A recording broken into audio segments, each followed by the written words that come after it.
जर घरात आजारपण असेल किंवा तुम्हाला वाटत असेल की तुमच्या घरात कधीच आजारपण यायला नको, तर हा व्हिडिओ तुमच्यासाठी आहे.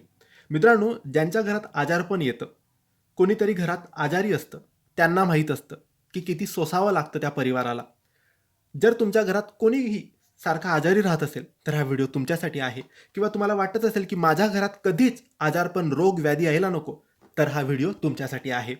कारण आजच्या व्हिडिओमध्ये आम्ही तुम्हाला सांगणार आहे, घरात आजारपण येऊ नये किंवा असलेलं आजारपण लवकरात लवकर कसं जाईल यासाठी स्वामींची सेवा ही रोगनाशक आणि आजारपण दूर करणारी सेवा आहे.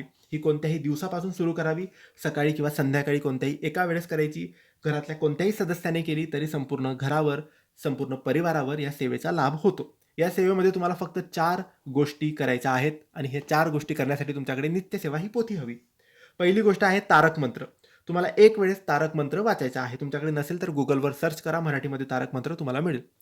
दुसरी गोष्ट आहे, नित्यसेवा या पोथीतून तुम्हाला 21 वेळेस महामृत्युंजय मंत्राचा जप करायचा आहे. तिसरी गोष्ट आहे, तुम्हाला माळ घ्यायची आहे आणि 108 वेळेस म्हणजे संपूर्ण एक माळ श्री स्वामी समर्थ, श्री स्वामी समर्थ या नामाचा जप करायचा आहे. आणि शेवटची गोष्ट आहे, तुम्हाला नित्यसेवा या पोथीतून रामरक्षा एक वेळेस वाचायची आहे. या चारही गोष्टी आपल्याला स्वरक्षण प्रदान करतात, आपलं रक्षण करतात. आजारपणापासूनच नाही, तर बाधेपासून, वाईट शक्तींपासून, नकारात्मकतेपासून. म्हणून प्रत्येकाच्या घरामध्ये ही आजारपण, बाधा, शत्रुपीडा आणि सुरक्षा प्रदान करणारी सेवा झालीच पाहिजे. हा व्हिडिओ आवडला असेल तर लाईक करा, दुसऱ्यांपर्यंत शेअर करा आणि कमेंट्समध्ये श्री स्वामी समर्थ लिहायला अजिबात विसरू नका. धन्यवाद.